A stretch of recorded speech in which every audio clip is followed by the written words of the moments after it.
It's Monday morning. நேற்று நைட்டே ஊருக்கு வந்தாச்சு. காலையில் எப்பவும் போல் ஃப்ரெஷ்அப் ஆகிட்டு கோயிலுக்கு தான் கிளம்புனோம். எப்போவுமே இங்கே மாட்டுப் பொங்கல் தான் கொஞ்சம் செலிப்ரேஷன் இருக்கும். ஏன்னா எல்லார் வீட்லேயும் ஆடு மாடு இருக்குதுன்றதுனால தைப்பொங்கலுக்கு எல்லோரும் ஃபேமிலியாக சேர்ந்து கோவிலுக்கு தான் போவாங்க. அப்படி தான் நாங்களும் ஃபேமிலியாக வந்திருந்தோம். ஒரு ஃபேமிலி 2 ஃபேமிலியில் மொத்தமாக 10 ஃபேமிலி சேர்ந்து ஒன்றா வந்திருந்தோம். சேலம் மாவட்டம் சங்ககிரியில் ஒருக்காமலைன்ற பெருமாள் கோவிலுக்கு தான் வந்திருந்தோம். ஏறுறதுக்கு ரொம்ப கஷ்டப்பட்டு தான் ஏறி வந்தாங்க அத்தையெல்லாம். புரட்டாசி மாதம் எப்போவுமே இங்கே நல்லா விசேஷமாக இருக்கும் அப்படின்னு சொன்னாங்க. பட் நான் இந்த கோவிலுக்கு வர்றது இதுதான் ஃபஸ்ட் டைம். புதுவிதமான எக்ஸ்பீரியன்ஸாக இருந்தது எனக்கு. அங்கே இருக்கிற பூஜை, அந்த வழிபாடு எல்லாமே.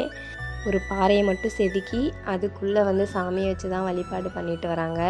பூஜையெல்லாம் நல்லா மனசுக்கு நிறைவாக பார்த்துட்டு அப்புறம் சாப்பாடும் சாப்பிட்டு அங்கேருந்து கிளம்பிட்டோம். ரிலேட்டிவில் நவீனன்னா தான் ஃபுட் டொனேஷன் பண்ணியிருந்தாங்க. வீடியோ பிடிச்சிருந்தா லைக் பண்ணுங்கள், சப்ஸ்கிரைப் பண்ணுங்கள். தேங்க்ஸ் ஃபார் வாட்சிங்.